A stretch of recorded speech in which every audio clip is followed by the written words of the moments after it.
Hello, welcome to Ken Studies. आज हम इस वीडियो में इंटरव्यू सीरीज में लेक्चर नंबर 8 देखेंगे। ये बेसिकली जो 2019 में का जो इंटरव्यू देने वाले हैं, यानी अब जो भी नेक्स्ट आपका अगस्त में स्टार्ट होगा, मोस्ट प्रोबेबली अगस्त में किसी भी टाइम स्टार्ट होगा, तो उनके लिए मेन है। लेकिन जो 2020 में देने वाले हो वो जरूर देखें। प्रॉब्लम ये होता है कि अब मेरे पास बहुत सारे डीएएफ आते हैं, तब डीएएफ आते हैं जब वो भर चुके हुए होते हैं। इट्स बेटर है कि भरने से पहले यदि आप मुझे एक बार दिखा दोगे या जानकारी प्राप्त कर लोगे तो वो आपका अच्छा होगा। मैं यहाँ टोटल 5 कैंडिडेट्स का एक्स्ट्रा करिकुलर एक्टिविटीज का जो लिखा हुआ है उसको दिखाऊंगा। 5 में से 3 जो है वो सिलेक्टेड कैंडिडेट हैं, 1 जो है वो सेलेक्ट न होते हुए भी एक बहुत अच्छा मार्क्स लाया है, 100+ मार्क्स लाया है, और एक गर्ल कैंडिडेट का ये दिखाऊंगा। तो टोटल 5 दिखाऊंगा जिसमें 3 सिलेक्टेड वाले का है। तो कहीं ना कहीं ये फर्क पड़ता है कि आपकी हॉबी क्या है, आपका एक्स्ट्रा करिकुलर एक्टिविटीज क्या है। देखो इसमें एक होता है और चीजें हैं कि रोल्स, लीडरशिप वगैरह, तो इसका हम अलग वीडियो में देखेंगे। लेकिन हम पार्ट वाइज चीजों को ये देखते चलते हैं। तो हम इसमें आज एक्स्ट्रा करिकुलर एक्टिविटीज और हॉबीज देखेंगे। तो एक्स्ट्रा करिकुलर एक्टिविटीज का मतलब ये चीजें हैं कि आप चीजों को क्या है कि आप किस ढंग से उसको करते हो। तो हम एक्स्ट्रा करिकुलर एक्टिविटीज में डिफरेंट चीजों को देखते हैं, यानी कि जो कोर्स के जो आपका मेन वर्क है उसके अलावे जो आप करते हैं वो एक्स्ट्रा करिकुलर एक्टिविटी आता है। और this is not the payment basis कि जस्ट इमेजिन करो कि कोई एक पर्सन वर्क कर रहा है तो उससे उस वर्क के लिए पेमेंट मिलता है। वो पेमेंट डिफरेंट फॉर्म में हो सकता है। लेकिन जो हम एक्स्ट्रा चीजें करते हैं जो हॉबीज में है, तो हम that we do not do just for payment. और ये हम पेमेंट के लिए नहीं करते हैं, इसमें हमें पेमेंट नहीं, ये हमारा इंटरेस्ट होता है। जैसे जस्ट किसी को जॉगिंग करने का शौक है तो ऑब्वियसली नो डाउट आप फोर्स में होगे तो आपको मजबूरी होगी, आपको जाना होगा आपको रनिंग करने के लिए और सारी चीजों के लिए। लेकिन जो जॉब में नहीं है उस ढंग का बट स्टिल वो जॉगिंग कर रहा है तो वो उसका हॉबी है। सपोज आपके पास कुक है या आपकी मदर खाना बना रही है, आपकी सिस्टर खाना बना रही है, बट स्टिल आपका जो है कुकिंग जो है हॉबी है, तो वो आपका यानी कि फिर भी आप बना रहे हैं तो वो आपकी हॉबी है। तो जो 2020 वाले हैं वो भी इस चीज को देखें ताकि भरने से पहले उस चीज को रेक्टिफाई करें। जस्ट इमेजिन करो कि हमारे पास बहुत सारे डीएफ आए हुए, मान के चलो अब वो जो आए हुए हैं तो मैं उसमें अब कुछ नहीं कर सकता हूं ना। हाँ, नो डाउट अब उसमें जो चेंजेस नहीं करवा सकता हूं, लेकिन इसमें आपको किस ढंग से टैकल करना है उस चीजों को मैं बता सकता हूं। तो जिन्होंने ऑब्वियसली बात है 2019 वाले तो वो ऑलरेडी भर चुके हैं। कुछ लोग हैं फर्स्ट टाइमर होते हैं तो उन्हें जो बहुत अधिक आइडिया नहीं होती है।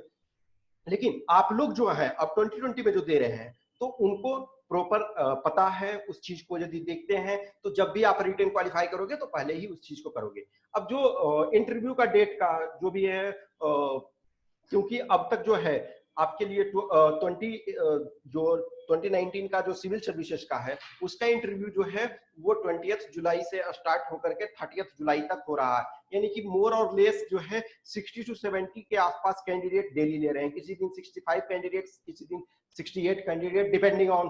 तो ये मान के चलो कि उनका 30 जुलाई को एंड हो रहा है। तो आपका किसी भी टाइम अगस्त में ये मान के चलो कि किसी भी टाइम स्टार्ट हो सकता है। तो आप वेल प्रिपेयर रहो। लेकिन हाँ ये बात मानो कि डेट आपको अच्छा खासा टाइम पहले दे देंगे। तो अभी तक जो भी चीजें हैं, जो वीडियो है, अपने कुछ लोगों से मैंने बात भी करी है जिनका डीएफ हमारे पास आया। तो किसी से 1 टाइम हमने टॉक किया, किसी से 2 टाइम।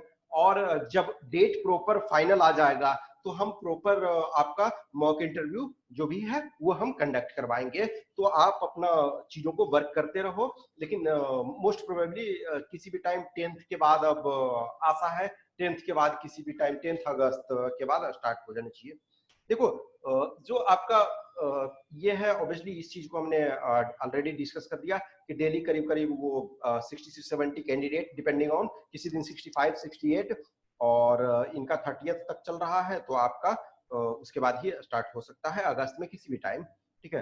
अब एक्स्ट्रा करिकुलर एक्टिविटी या हॉबी क्या डेफिनेशन क्या होता है? तो according to Wikipedia, a hobby is an activity, interest or pastime that is undertaken for pleasure or relaxation done during one's own time। तो जनरली जो extra curricular activity या hobby जो होता है कि वो आदमी करता है, वो उसका इंटरेस्ट होता है, या फिर अपना जो फ्री टाइम है उसमें इंजॉयमेंट के लिए या रिलैक्स करने के लिए अपने टाइम में, जैसे जस्ट इमेजिन करो कि जो पावर नैप होता है किसी टाइम, तो कोई सपोज हो सकता है म्यूजिक सुनने, या फिर कोई चलो कुछ गेम खेल लिया।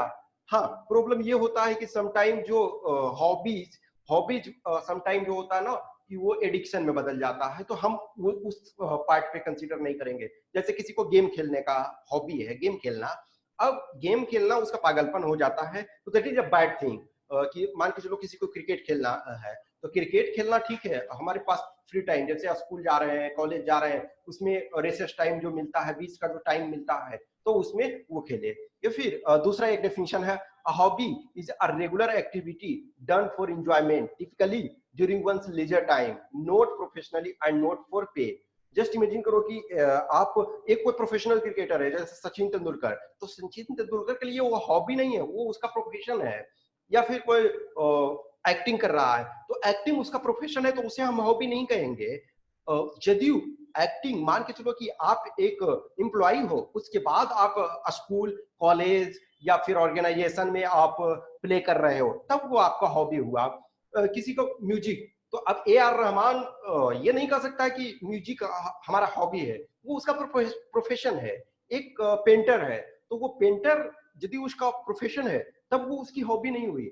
हॉबी का मतलब है कि हम फ्री टाइम में क्या करते हैं। जैसे बहुत बार देखोगे कि कुछ ऐसे कैंडिडेट हैं जो जो कि एक आईएएस ऑफिसर है, लेकिन बहुत अच्छे बैडमिंटन प्लेयर हैं, बहुत अच्छे डांसर हैं, तो वो एक तरह से हॉबी के लिए करते हैं। नो डाउट सम टाइम जो होता है ये इंटरमिक्स हो जाता है, बट जनरली जो स्ट्रिक्ट सेंस में डेफिनेशन है, अब मान के चलो मेन प्रोफेशन यदि आईएएस का है, लेकिन वो बैडमिंटन खेल रहा है, दैट्स फाइन, तो वो अपनी हॉबी के लिए। लेकिन अब वो उस चीज को इतना अच्छा खेलने लगे कि इस प्रोफेशन को छोड़ के, आईएएस का प्रोफेशन छोड़ करके वो बैडमिंटन खेलने लगे, तब फिर उसकी तब वो हॉबी नहीं रह जाएगी। ठीक है, तो हर के पास कुछ ना कुछ हॉबी होती है, और इनफैक्ट होनी चाहिए। आप फ्री टाइम में जैसे म्यूजिक सुनना या क्रिकेट मैच देखना या खेलना कोई जरूरी नहीं है, आप देख भी सकते हो, या फिर जॉगिंग वगैरह करना, या फिर एन नंबर ऑफ टाइप होता है। ठीक है, तो आप this is not the things कि आप जो ट्रेडिशनल वे है उसी को आप लिख सकते हो, लॉट ऑफ थिंग्स आपके पास होता है। और सम टाइम ना आउट ऑफ द बॉक्स यदि लिख सकते हो, लेकिन आउट ऑफ द बॉक्स तब लिखो जब you have knowledge about that, कि आपने रग्बी तो लिख दी, लेकिन रग्बी के बारे में कुछ नहीं जानते हो, तो that is of no use. जो भी आपके पास लिखा हुआ हो, एक्चुअली प्रैक्टिकल यदि आप whatever you are writing and whatever you are practicing, if it is same, then it's best. जैसे क्रिकेट आप खेलते हो, तो क्रिकेट के टर्म्स के बारे में पता होना चाहिए। ये चीजें क्रिकेट देखते हो तो आपको स्टैटिस्टिक्स उसका पता होना चाहिए। तो ये चीजें, अब कोई कुछ कैंडिडेट्स का मैंने ये लिया है, सपोज 5 कैंडिडेट्स, तो 5 कैंडिडेट में से 3 जो है सेलेक्टेड है। अब ये कैंडिडेट ये सेलेक्टेड नहीं है, लेकिन इसका 100+ इंटरव्यू में मार्क्स आया था। ठीक है, तो इसमें क्या है, diary writing, listening to regional songs, interested in teaching the children. अब देखो, interested in teaching the children, अब उस ढंग से ये चीजें सही नहीं बैठता है। कहीं ना कहीं थोड़ा सा प्रोफेशनल वे में, देखो लॉट ऑफ कैंडिडेट्स होते हैं ना जो प्रोफेशनल वे में नहीं लिख पाते हैं, तो आपको चीजों को थोड़ा सा प्रोफेशनल वे में प्रेजेंट करना होता है। अब देखो जस्ट इमेजिन करो, लेकिन अब ये लिखा गया, मान के चलो ये लिखा गया, इसको आप चेंज नहीं कर सकते हो। तो अब ये पूछेंगे डायरी राइटिंग, तो डायरी राइटिंग में क्या लिखते हो, तो अब आपकी उसमें फिर क्या इंटरेस्ट है।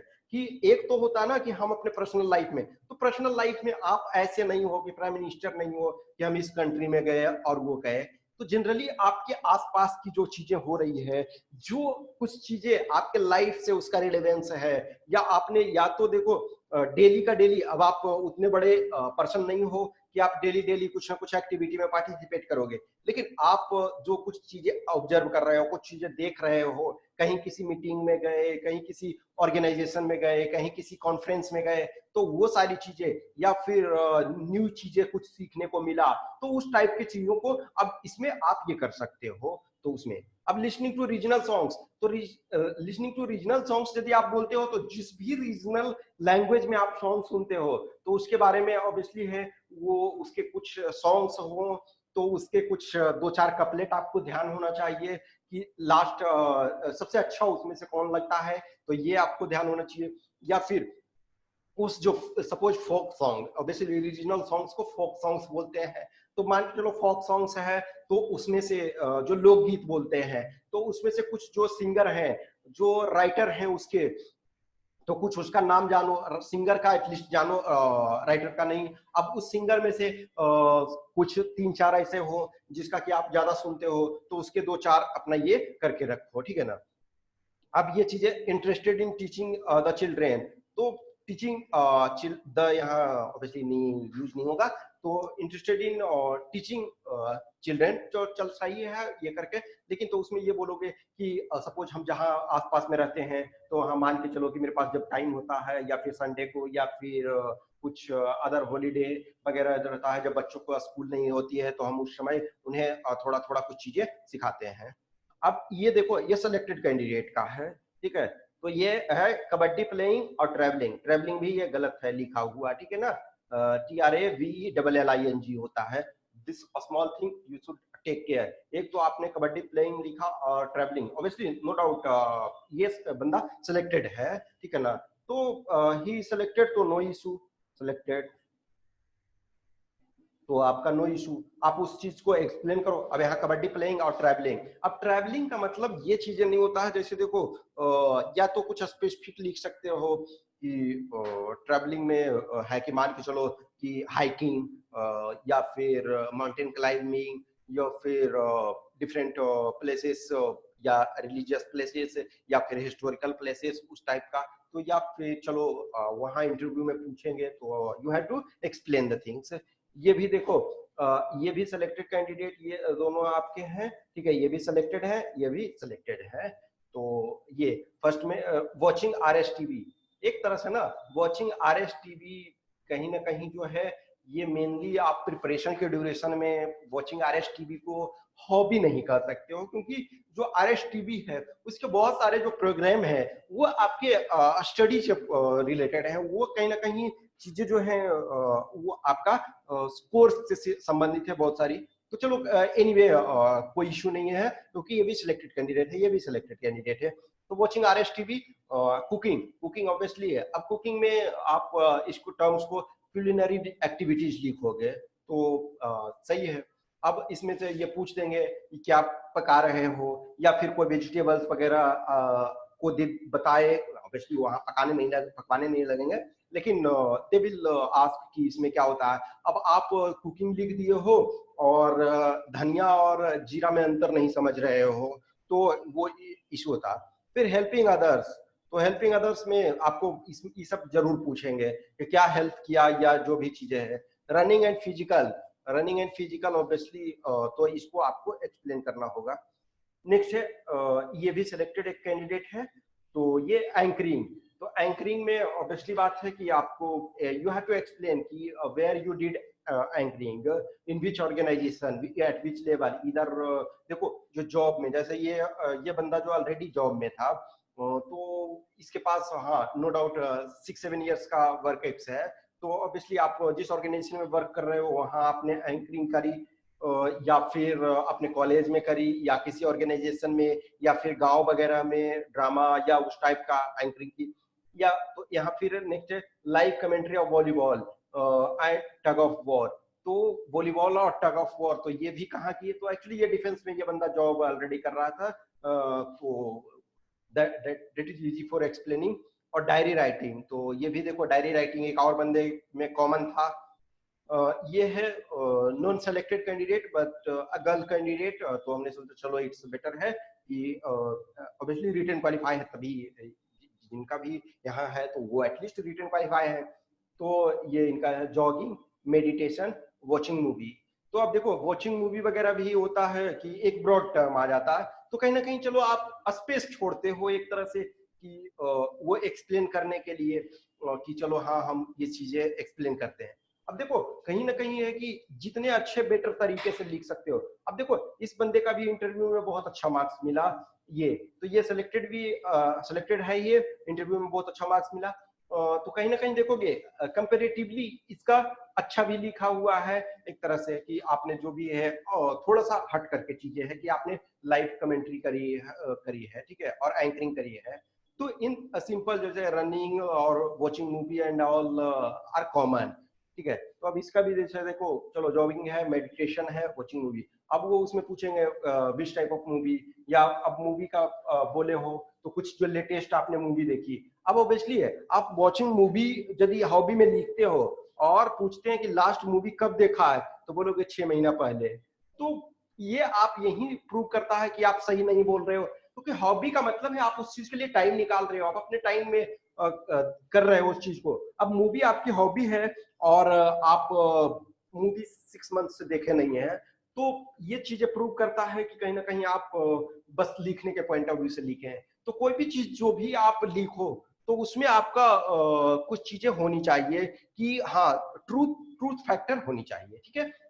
तो ऑब्वियसली हमें 5 कैंडिडेट्स का दिखाया और उसमें से 3 सिलेक्टेड है, और 1 जो सिलेक्टेड नहीं भी था उसका बहुत अच्छा मार्क्स 100+ मार्क्स आया, और एक और ये गर्ल कैंडिडेट का हमने ये दिखाया, ठीक है। तो I hope you understood the thing. और जो 2020 के लिए है तो वो ध्यान रखो कि जब भी आप सिलेक्ट होगे, जब रिटन क्वालिफाई करोगे, तो आप जो भी हॉबी वगैरह भरोगे तो उसके बाद भरने के फाइनल सबमिशन के पहले एक बार कांटेक्ट कर लोगे कि हाँ, या दिखा दोगे कि ये चीजें हमने भरा है, तो इसको हम किस ढंग से चीजें कर सकते हैं, या तो ग्रामेटिकल टाइप में मिस्टेक्स या कुछ चीजों को हम इस ढंग से उसको ब्यूटिफाई कर सकते हैं। तो कुछ भी क्वेश्चन क्यूरी है तो आप कमेंट बॉक्स में डालें, या हमें व्हाट्सएप नंबर पे ये संपर्क कर सकते हैं। Thanks for watching this.